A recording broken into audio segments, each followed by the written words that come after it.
Silakan.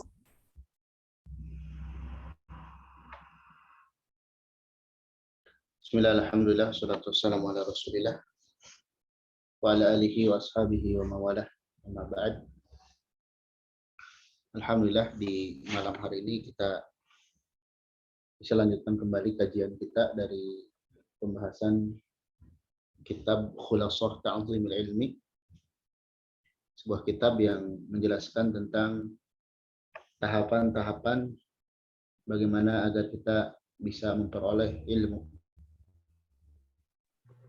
Dan alhamdulillah kita sekarang sudah masuk di prinsip yang ke-7. Sudah masuk di prinsip yang ke-7. Al-Ma'qidus Sabi'. Prinsip yang ke-7 adalah al-mubadaratu. Al-mubadarah, bersegera. Al-mubadarah, bersegera.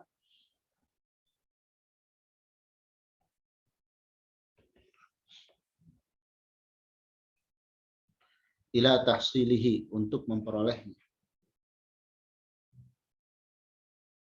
Wagtinami sinis siba wasyabab, dan memanfaatkan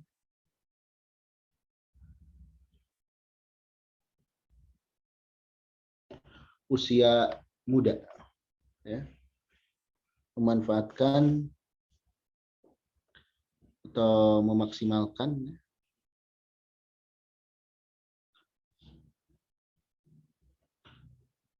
usia muda.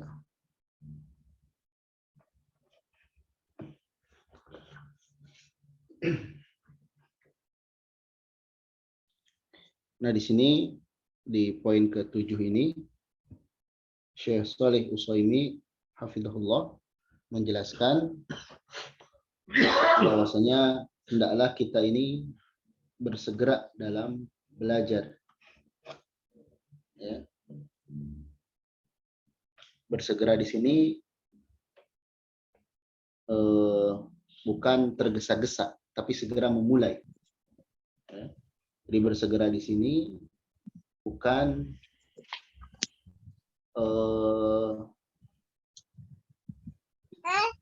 tergesa-gesa, tapi segera memulai. Karena tergesa-gesa itu akan menghalangi justru terhadap ilmu. Jadi bersegera di sini maksudnya, ya, maksudnya adalah segera memulai belajar, bukan tergesa-gesa, ya. Tergesa-gesa ingin cepat selesai, bukan.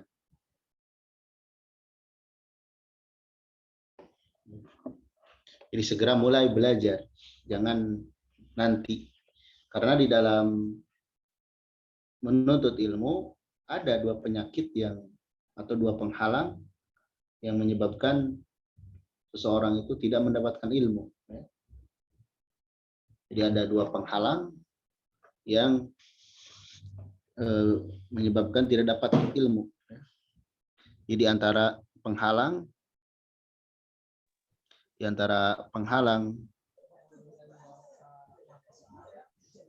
dari ilmu itu, diantaranya, ya, pertama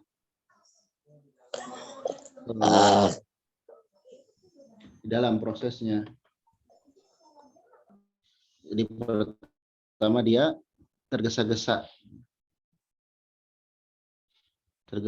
ingin cepat selesai atau ingin cepat bisa, ya. Nah, ini menghalangi justru dari ilmu. Kemudian yang kedua, menunda-nunda. Ini juga sama, tidak boleh. Menunda-nunda. Nanti belajar, nanti aja. Nanti Ini akan menghalangi dari ilmu. Orang yang menunda-nunda itu dia akan luput. Ya. Yang benar adalah segera manfaatkan usia kita. Baik.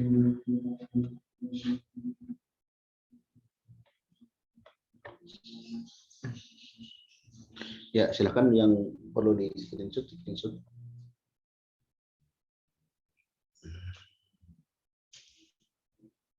Kita lanjut ya.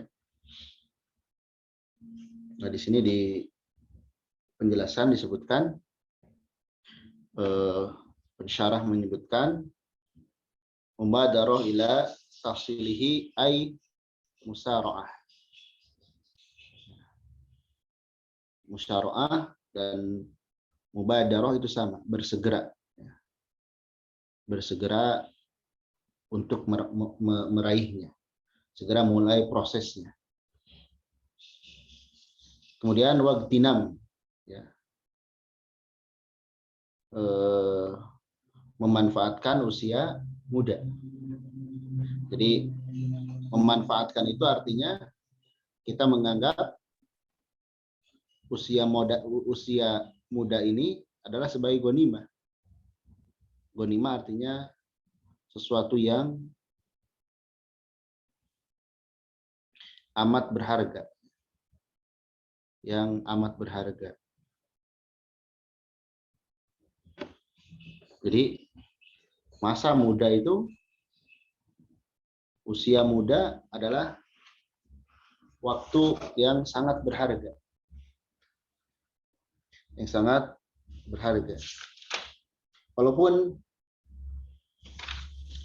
bukan berarti yang tua tidak belajar, ya, tidak. Hanya yang kalau kita masih muda atau punya anak, segera motivasi sejak muda untuk belajar. Baik. Kemudian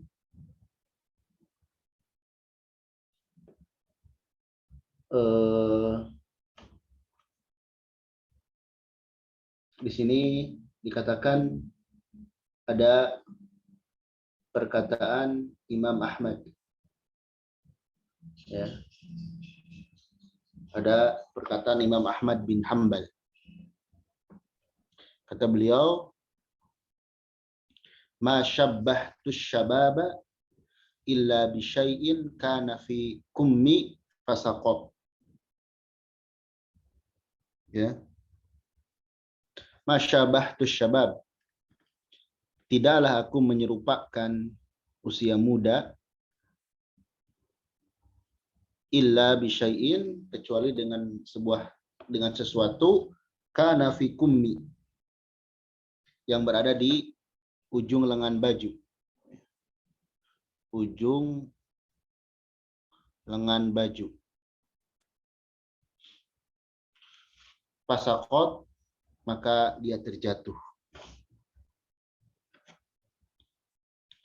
Jadi artinya di sini masa muda itu ya sesuatu yang cepat terlewatkan, ya. Dan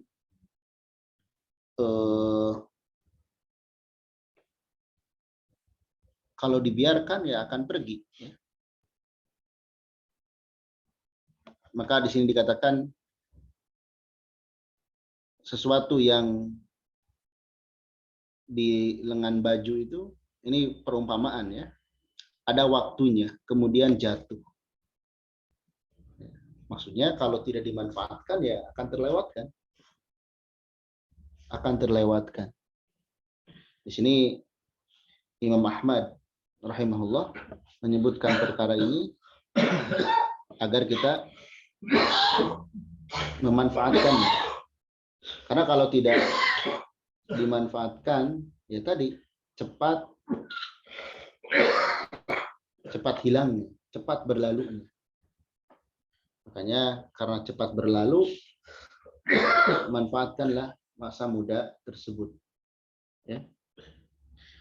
Kemudian kata beliau sumakol, ini kata Imam Ahmad, wal ilmu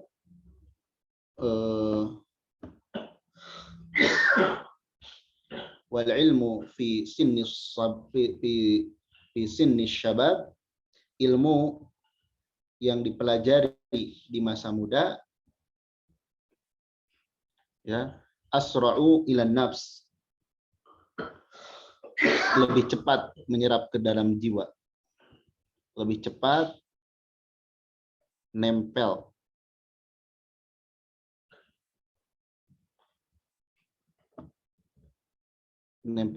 pada diri. Wa aqwa ta'alluqan atau ta'alluqan walusuqan, dan lebih kuat, ya, lebih kuat, kokoh, lebih kuat dan lebih kokoh.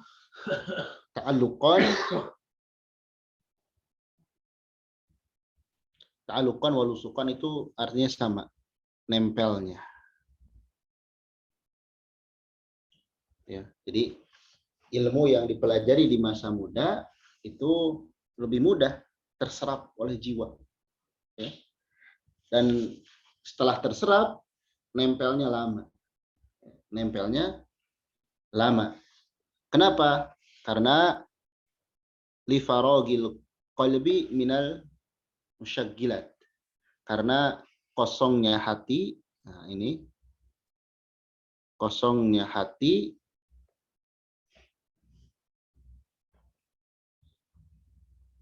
minal musyaggilat, dari sesuatu yang menyibukkan, dari kesibukan-kesibukan. Ya. Ya kalau anak kecil kan nggak ada kesibukan, nggak ada mikirin besok misalnya bisa makan atau tidak, enggak. Beda dengan orang tua. Anak kecil nggak ada pikiran itu. Ya. Karena di sini katakan kata beliau, karena hati apabila kosong dari kesibukan dia akan bersih. Ya. Dan kalau sudah bersih, maka ilmu akan nempel. Ya. Maka ilmu akan nempel. Sehingga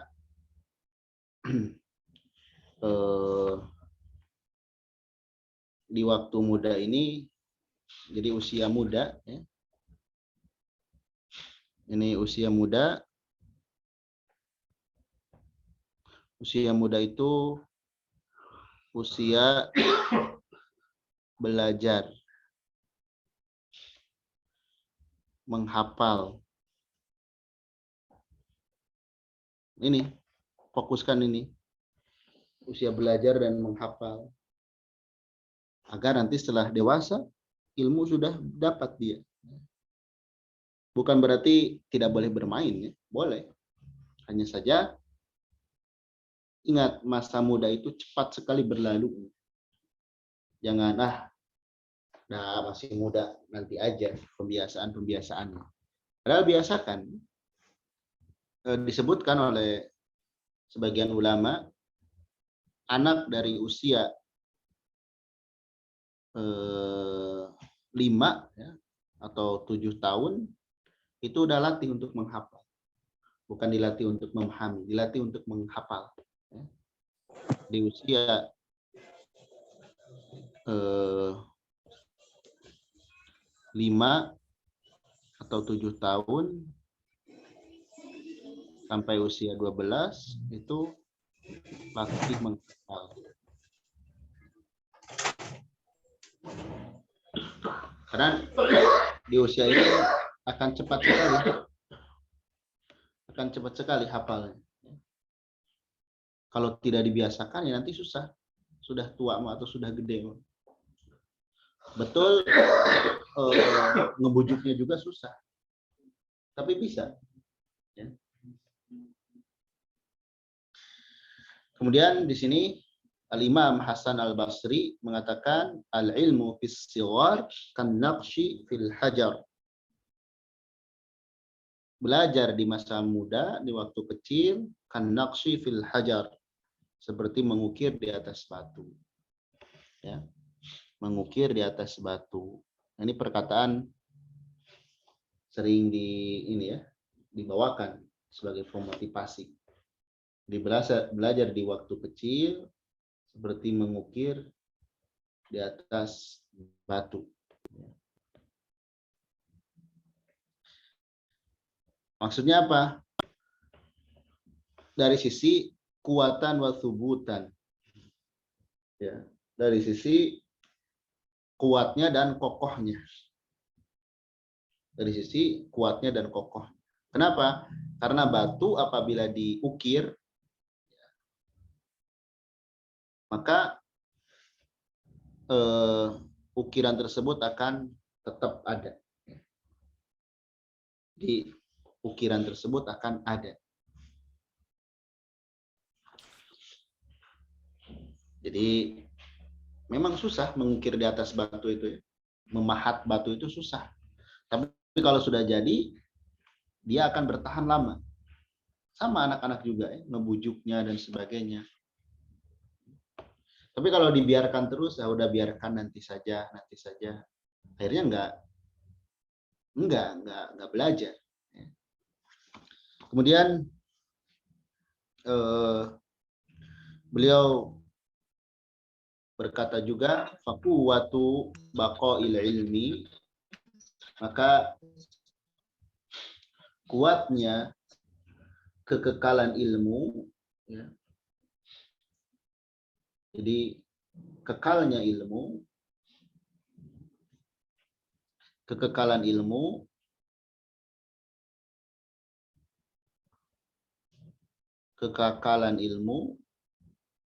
maksudnya nempelnya ya. Nempelnya ilmu yang dipelajari di usia kecil itu seperti kuatnya tempelan ukiran di atas batu. Ya.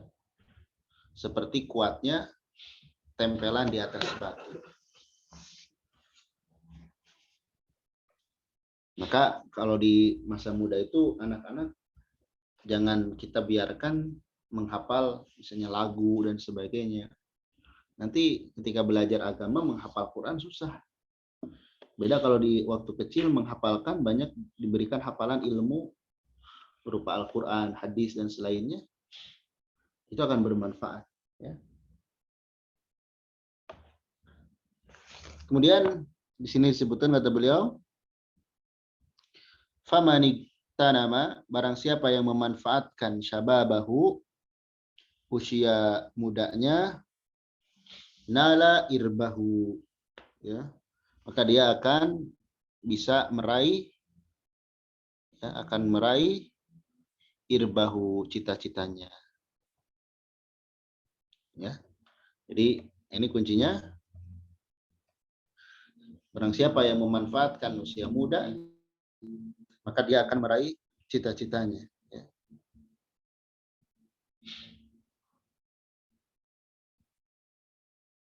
Kenapa demikian? Karena dia terbiasa dengan hal-hal yang baik, dengan ilmu. Beda dengan yang dari muda dia dimanja, poya-poya, ya udah nggak bisa. Jadi tidak ditemukan keumuman para ulama itu yang tidak punya track record yang baik sejak muda, sejak kecil. Umumnya para ulama itu sejak kecil sudah terlihat track record belajarnya, semangatnya. Seperti Imam Syafi'i atau Imam Ahmad. Sebelum subuh sudah semangat ingin ngaji. Itu sudah kelihatan. Jadi barang siapa yang memanfaatkan masa muda, dia akan meraih cita-citanya. Wahamida inda masyibihi surahu, ya. Dan dia akan terpuji ketika tua, ya, dengan kenikmatan yang dia dapatkan, ya, atau dengan keseriusannya, karena keseriusannya sehingga dia terpuji di usia tua. Maka dari sini bisa kita lihat, ya, orang yang memanfaatkan masa muda untuk belajar, maka dia akan dapat dua, di sini disebutkan, ya, akan meraih cita-citanya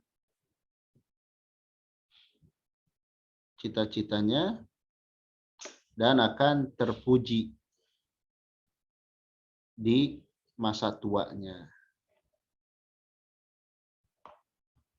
ya, akan terpuji di masa tuanya, dan ini diraih dengan serius, ya. Jadi karena dia ketika mudanya serius, ya.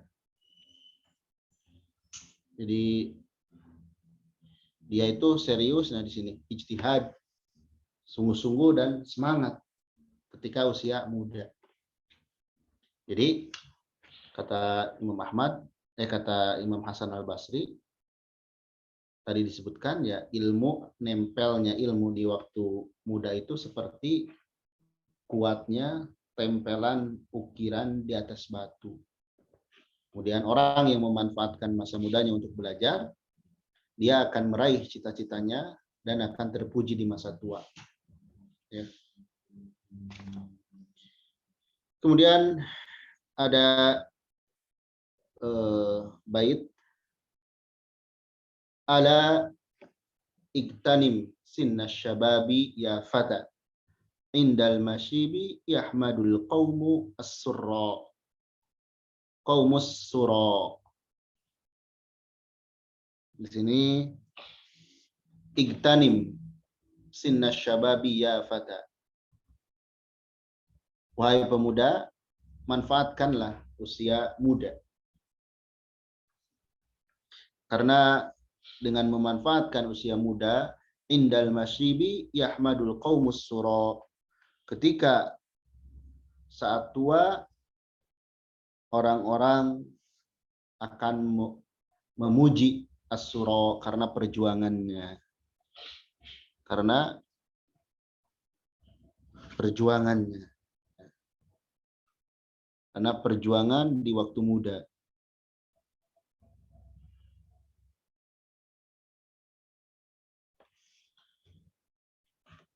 Ini bagi orang yang memanfaatkan waktu muda, ya. Di sini disebutkan, kata Syekh Utsaimin, yakni apabila dia sampai di usia tua, maka dia akan bahagia, ya. Akan bahagia, akan senang, bima hassalu minal ilmi, dengan apa-apa yang dia peroleh berupa ilmu, karena dia sungguh-sungguh. Nah, ini sungguh-sungguh fi halis syabab, di usia muda. Jadi sungguh-sungguh ini, ya, sungguh-sungguh ini akan menghantarkan kepada kebahagiaan dan akan membuka banyak jalan, ya. Membuka jalan. Baik.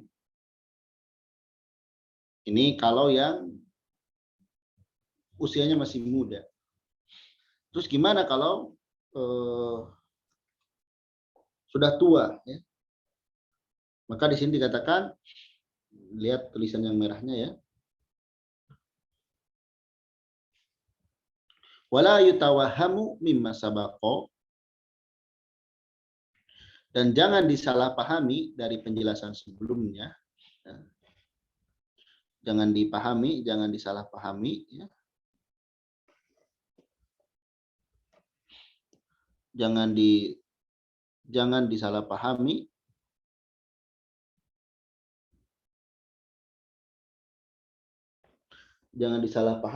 dari penjelasan sebelumnya. Anal kabira la yata'allamu. Orang yang sudah tua tidak perlu belajar. Jangan berpikir gitu. Jadi sebelumnya kan disebutkan anak muda dan sebagainya. Jadi jangan disalahpahami, orang tua itu tidak mesti belajar. Itu keliru. Ya. Karena umumnya orang tuh sering seperti itu. Saya mau udah tua, faktor U katanya. Tidak. Ya. Kenapa? Lihat. Bal haula'i ashabu Rasulillah sallallahu alaihi wasallam. Bahkan ya, justru banyak sahabat Rasulullah SAW ta'allamu kibaron. Ya. Mereka belajar kibaron dalam usia tua. Kan Nabi Muhammad SAW ketika diutus ya, itu usia 40 tahun. Usia 40 tahun para sahabat ada yang lebih dari beliau, tapi mereka belajar. Sebagaimana disebutkan oleh Imam Bukhari dalam kitab Al-Ilm. Jadi kalau kita merasa sudah tua, jangan pesimis. Ada pendahulu kita. Ada pendahulu kita. Siapa? Para sahabat radhiyallahu anhum ajma'in. Mereka belajar di usia tua dan mereka berhasil. Maka disebutkan di sini fajamul ilmi wa tahsiluhu wa nubugu fihi mungkinun lil kabir. Memperoleh ilmu ya dan mendalam di dalam ilmu itu sangat mungkin bagi orang yang mulai belajar di usia tua. Ya. Kapan? Mata akbala alaihi wa azuma ijtihadu fi. Ini kuncinya. Ketika dia fokus dan memiliki semangat yang besar. Ya.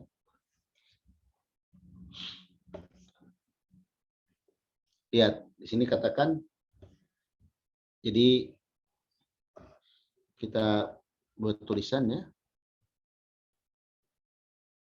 Orang yang sudah tua, orang yang sudah tua, yang sudah berumur tua, sangat mungkin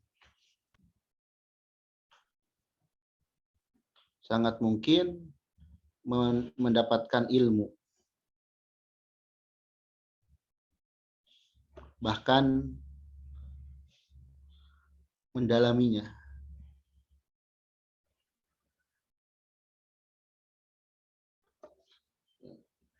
Jadi orang yang sudah tua sangat mungkin mendapatkan ilmu dan mendalaminya. Kapan? Ini. Kuncinya 2 yang disebutkan di sini. Apa saja? Kuncinya fokus.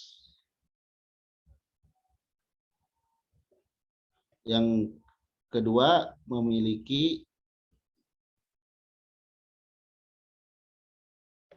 semangat yang besar. Semangat yang besar.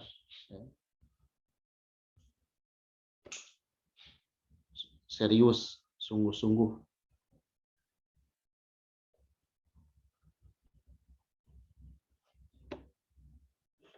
Ini bisa.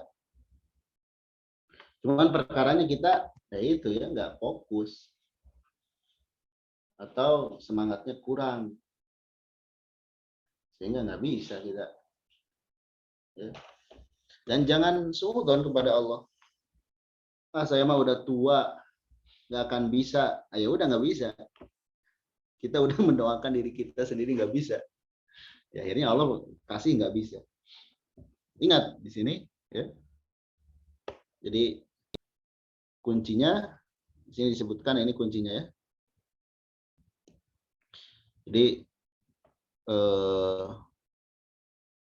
kata beliau, orang yang sudah tua ini mungkin lil kabir, masih mungkin. Apa kuncinya ini? Ketika dia aqbala alaihi wa azuma ijtihaduhu fih. Fokus, kemudian memiliki semangat yang besar, ya, serius, sungguh-sungguh. Itu akan dapat. Jadi kalau kita belajar, baik yang tua ataupun yang muda, kemudian susah bisa, ya tentu banyak faktor. Selain pertolongan dari Allah, nah bisa jadi fokus kita kurang, atau kita semangatnya rendah, tidak serius. Maka perbaiki hal ini. Insya Allah akan diberikan kemudahan. Silakan kalau mau diusul.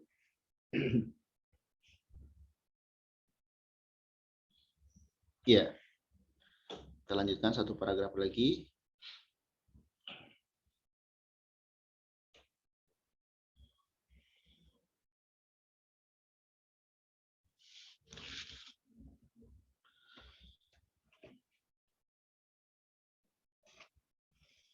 Wa innama ya'surut ta'allumu. Dilihat yang merahnya ya. Di sini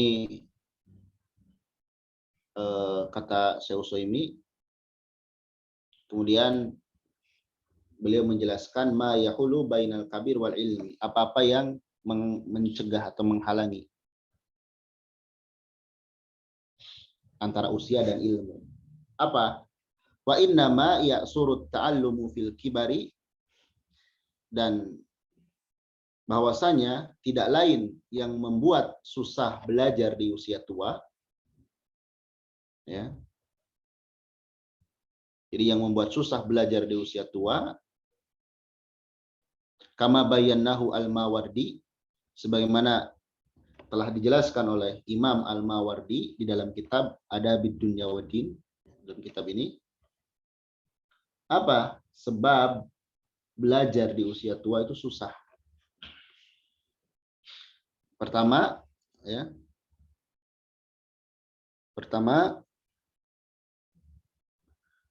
likathroti syawagil, banyaknya kesibukan. Kesibukan. Ini yang pertama, ya.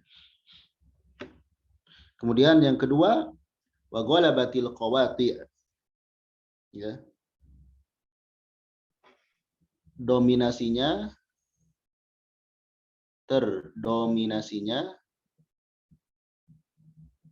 kita terkalahkan, ya. Kita terkalahkan al-qawati' dengan halangan-halangan.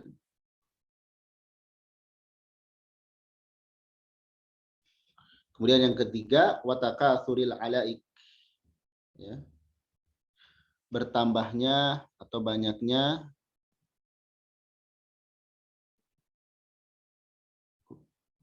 hubungan sosial. Banyak teman, banyak sibuk dan sebagainya. Ini tiga.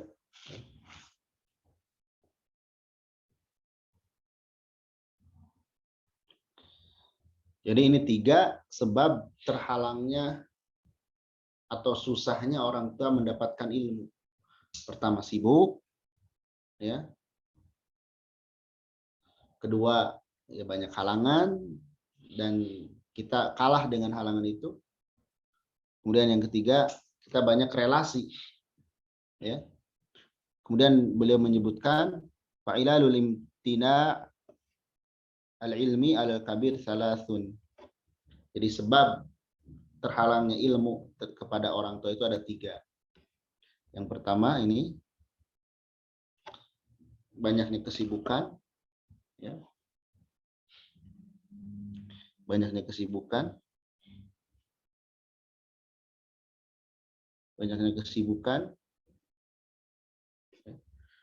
Kadang kesibukan ini tiba-tiba, ya. Tiba-tiba. Misalkan terhadap pasangan, kemudian anak, ya. Kemudian kebutuhan-kebutuhan dunia yang lain. Kebutuhan-kebutuhan dunia yang lain. Nah, sibuk dengan ini. Ya. Jadi banyaknya kesibukan.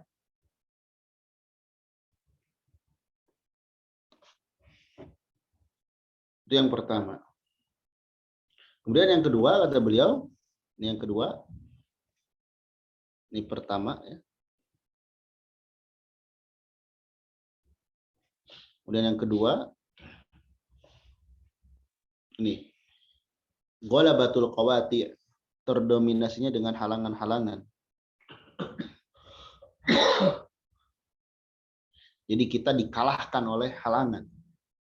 Jadi kalau waktu belajar dan ada halangan, kita memilih kehalangan itu dan mengorbankan belajar. Umumnya manusia demikian.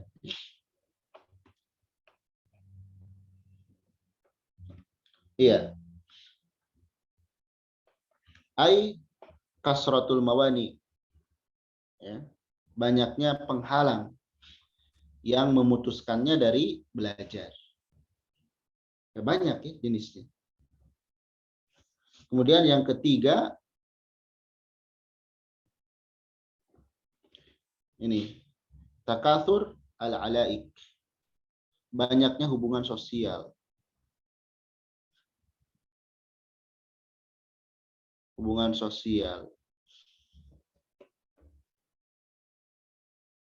Misalkan ya pergaulan, ya. Ketika kita kenalan dengan banyak orang, banyak relasi, kadang kita butuh mereka, kadang mereka butuh kita, yang mestinya waktu dipakai belajar, dipakai baca dan selainnya. Jadi kepotong oleh itu. Ya.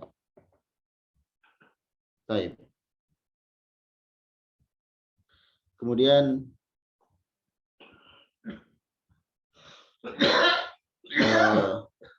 halangan-halangan tersebut ini tidak menimpa anak muda.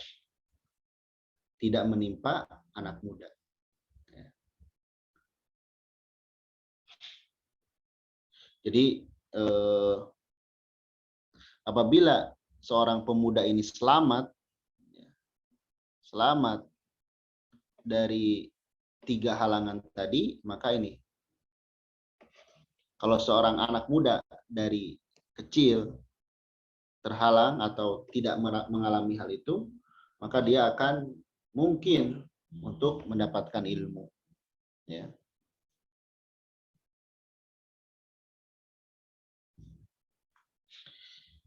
Tapi ingat, ya,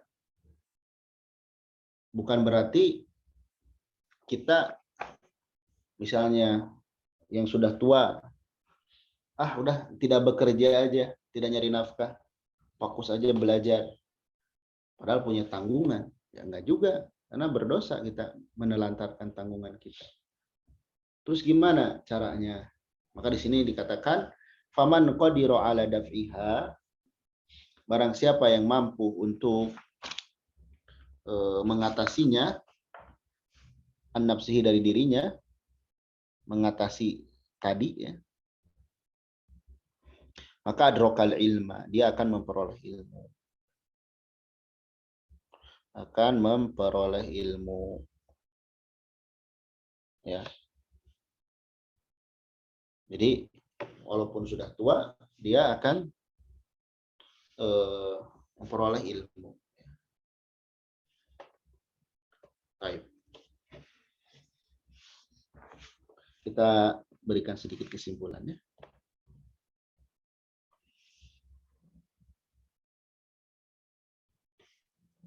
Kita tadi memanfaatkan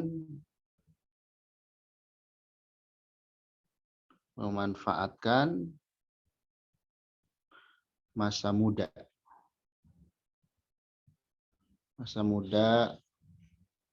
untuk belajar.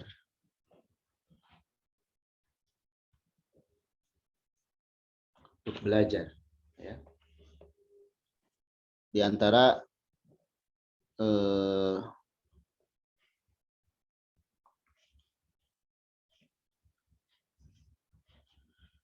keistimewaan masa muda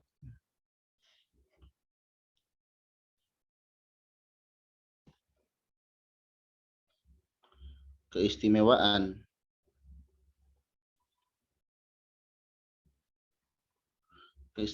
masa muda itu yang pertama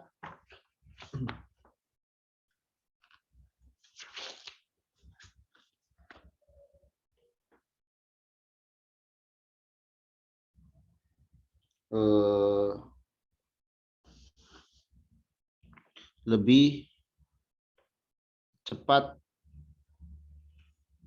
dalam menyerap ilmu.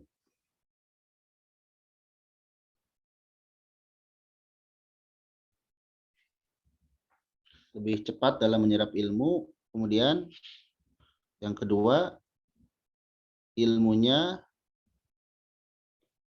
nempel, tahan lama. Ini keistimewaan masa muda.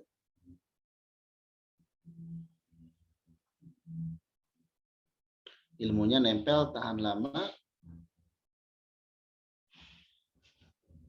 Kemudian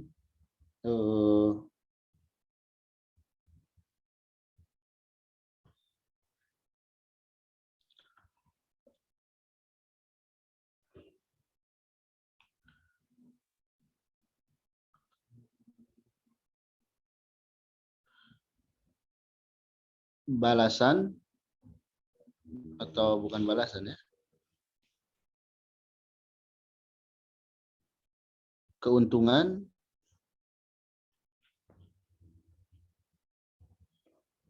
bagi orang yang memanfaatkan masa muda.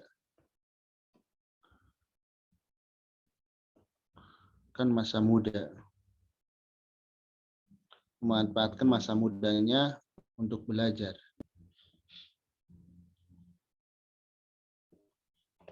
Pertama, dia akan meraih cita-citanya.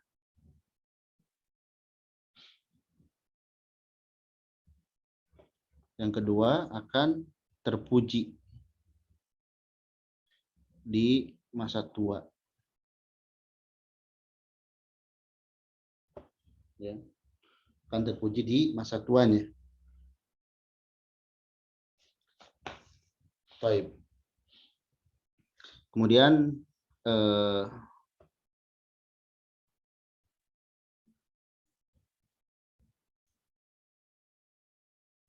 manfaatkanlah masa muda untuk belajar ya. Tadi di sini dikatakan karena masa muda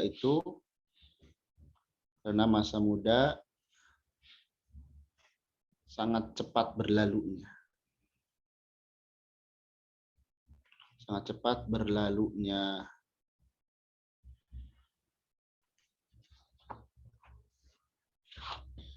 Baik. Kemudian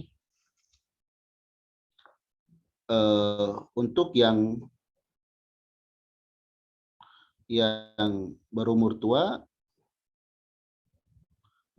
tua jangan pesimis. Jangan pesimis. Tidak ada kata terlambat dalam belajar.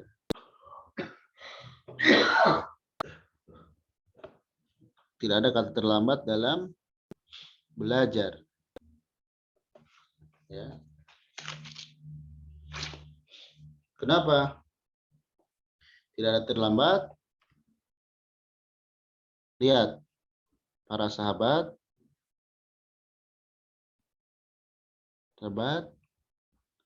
mulai belajar di usia tua.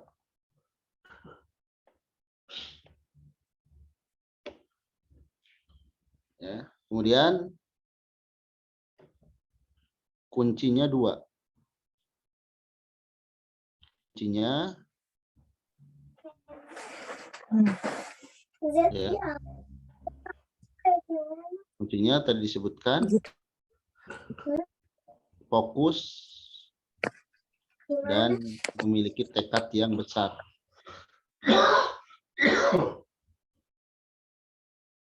Tekad yang besar. Itu akan dapat ilmu. Memiliki tekad yang besar. Ya.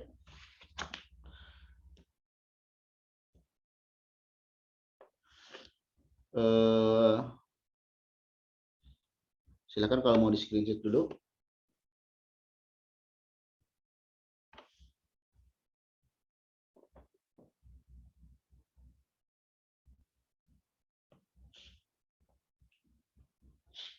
Iya.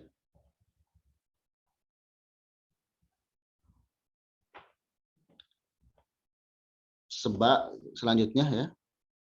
Beberapa sebab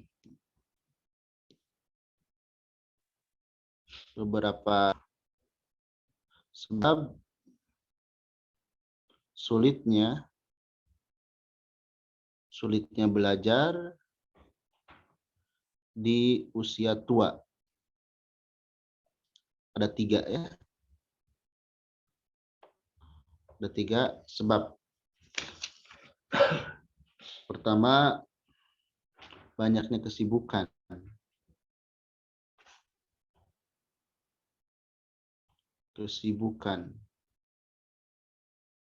Yang kedua,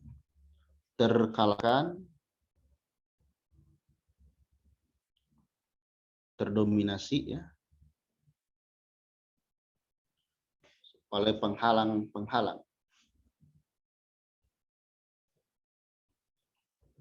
Kemudian yang ketiga ya, bertambahnya jam sosial.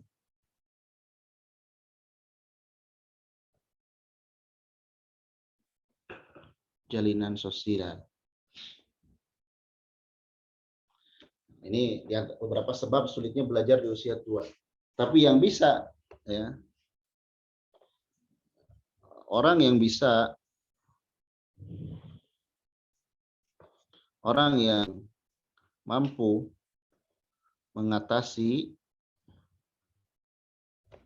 dan mengkondisikan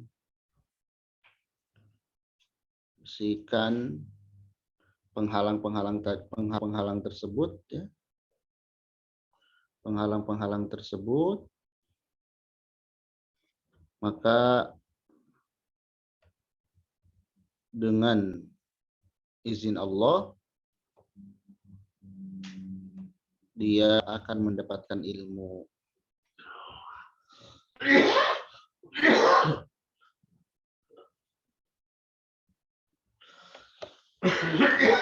Jadi yang bisa mengatasinya, dia akan mendapatkan ilmu.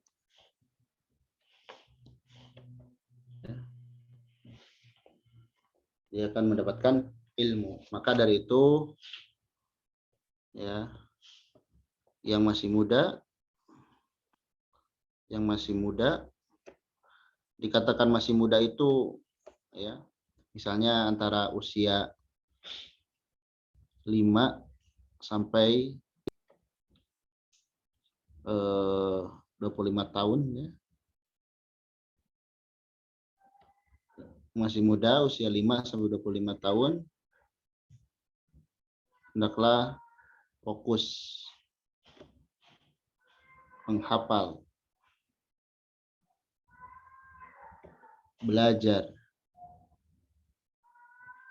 dan beramal. Ya.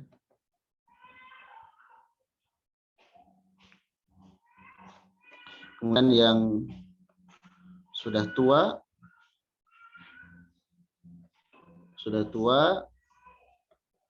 jangan putus asa.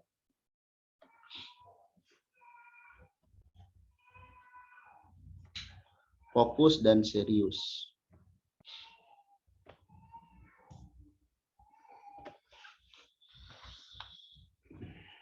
Baik, nah ini kesimpulan dari kajian kita malam hari ini.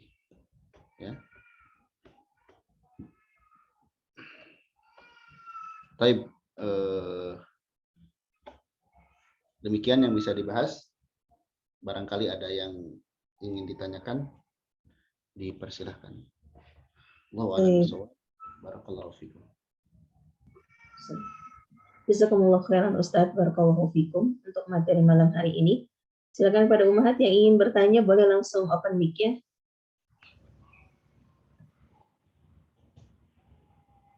Oh ya, silakan. Yang raise hand, siapa ini?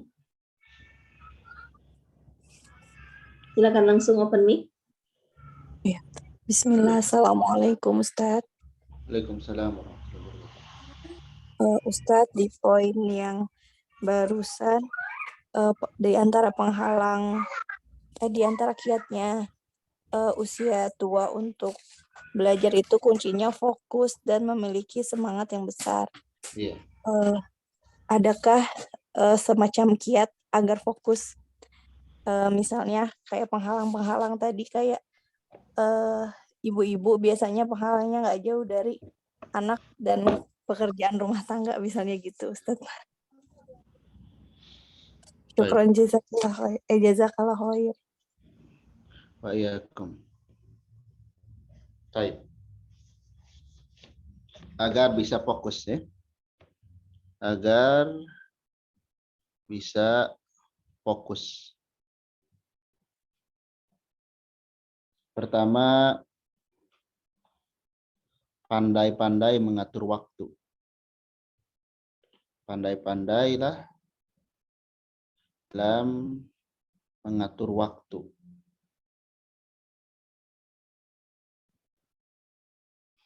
Kemudian, ingatlah modal terbesar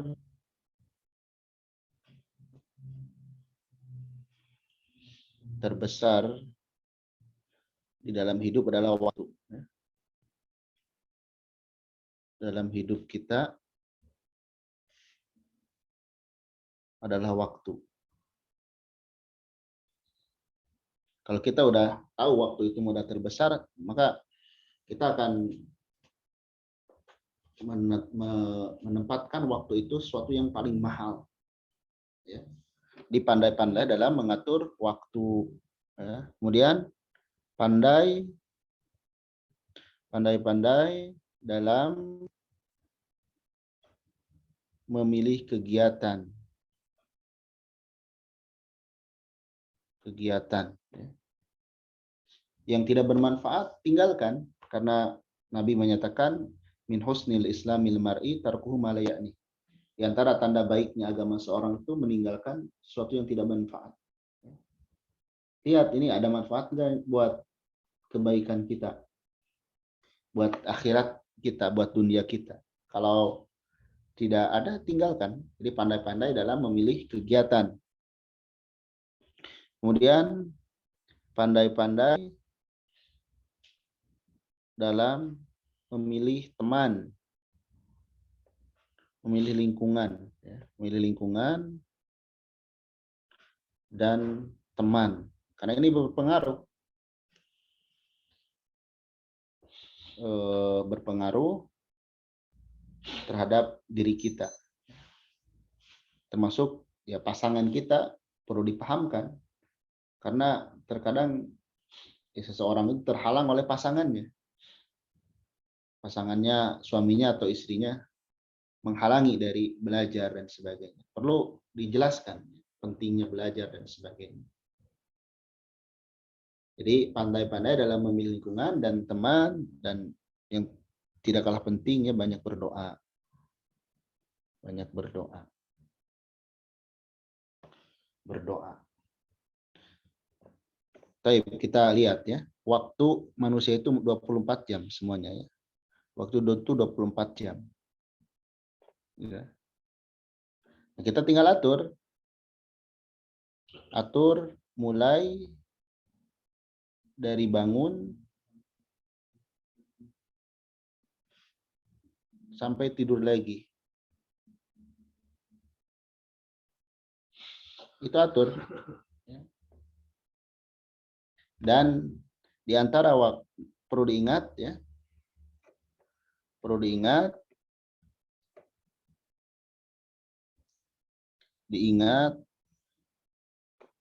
Nih perlu diingat.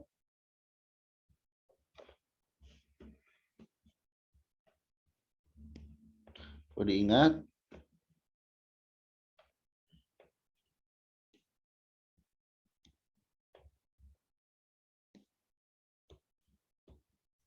Walaupun semua orang memiliki jatah waktu yang sama, ya 24 jam, akan tetapi keberkahannya berbeda.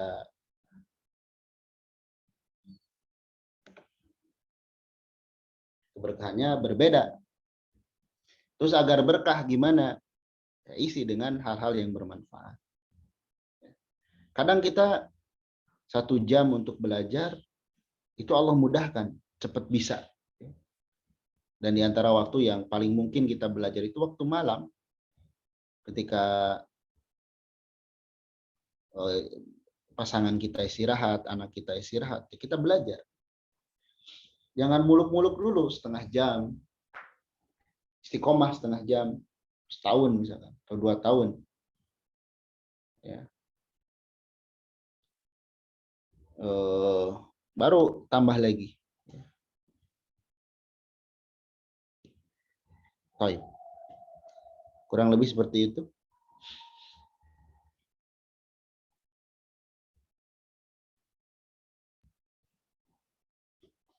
Silakan, ada yang lain? Ana Ustadz. Dokter. Assalamualaikum Ustadz. Waalaikumsalam warahmatullahi wabarakatuh. Begini Ustadz, kan setiap bulannya itu kan Ana tuh suka diundang Bu RT untuk pertemuan PKK gitu ya Ustadz. Qadarullah waktunya itu selalu bersamaan dengan Ana belajar, maksudnya kajian seperti ini gitu ya Ustadz. Terkadang suka diomong gitu, masa sebulan sekali aja nggak pernah bisa ketemu. Tapi di sisi lain ada keraguan, maksudnya sayang gitu, yang pilihannya itu terlalu berat sebelah gitu Ustadz. Mohon nasihatnya Ustadz supaya anak nih nggak ragu gitu Ustadz. Terkadang kalau mendengar sebulan sekali masa nggak bisa hadir seperti itu. Tapi selain pertemuan itu sih hak-hak tetangga yang lain sih insya Allah bisa kami penuhi gitu Ustadz. Gitu aja Ustadz, syukran, jazakallah khairan Ustadz. Ya, barakallahu fiik. Iya. Ya itulah apa namanya, kita hidup dengan masyarakat ya. Ada banyak hak yang harus kita tunaikan ya. Maka dalam hal ini kita pandai-pandai bernegosiasi. Pandai-pandai, jadi dalam agama Islam ya, itu ada istilah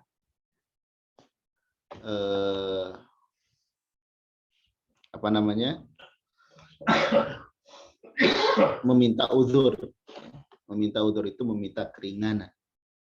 Jadi kita sampaikan, ibu-ibu mohon maaf, di jam ini saya bentrok dengan pengajian.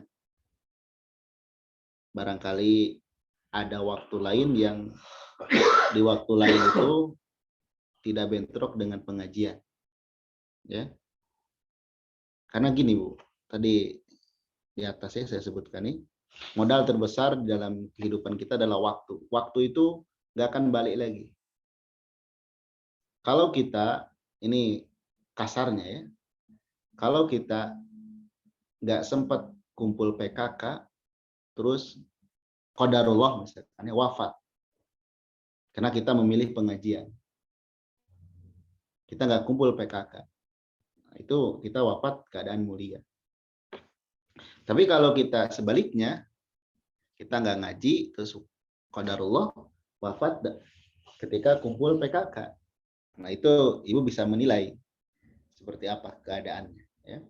Hanya di sini bukan berarti, ingat, kita tidak ada bahasa kepada warga, kepada teman-teman. Tetap kita menjelaskan dengan cara yang baik. Ya. Nah, terkadang di antara kekeliruan kita itu dalam mengambil tindakan tidak ada bahasa. Jadi langsung bersikap.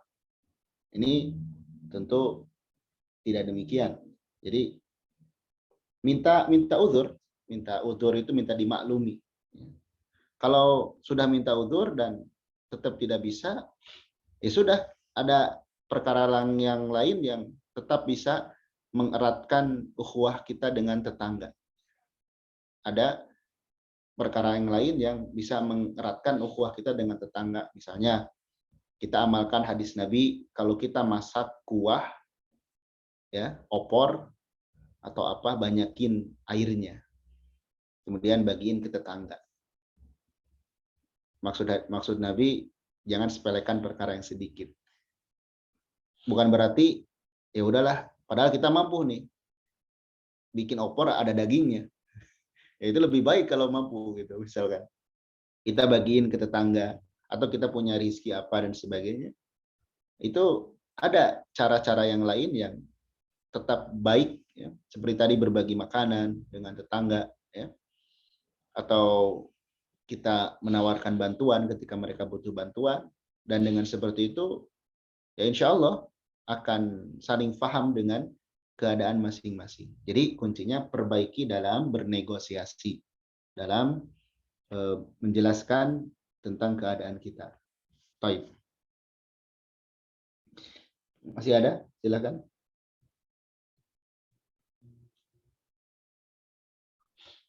Silakan Umahat jika masih ada yang ingin bertanya. Ada Ustadz. Oh ya, silakan. Assalamualaikum warahmatullahi wabarakatuh. Assalamualaikum warahmatullahi wabarakatuh. Mengenai kiat belajar, mengenai dengan hafalan atau itu jam malam atau pada subuh ya, apa sebelum subuh ya Ustadz? Waktu yang efektif untuk nempel gitu Ustadz. Gimana caranya kiatnya Hafal, ya, bisa menghafal ya? Kalau menghafal, iya. Itu kalau menghafal atau kita belajar gitu, kita belajar tapi begitu habis baca kita kok bisa lupa lagi. Ustaz. Iya.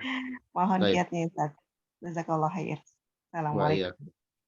Waalaikumsalam warahmatullahi wabarakatuh. Iya. Cara membagi waktu ya. Cara membagi waktu. Waktu dalam belajar. Dalam belajar. Ya. Pertama, ada waktu kita menghafal. Kedua, ada waktu membaca. Ya. Kemudian ada waktu menelaah. Ya. Kalau menghafal ini, ya, usahakan di waktu yang tidak banyak halangan.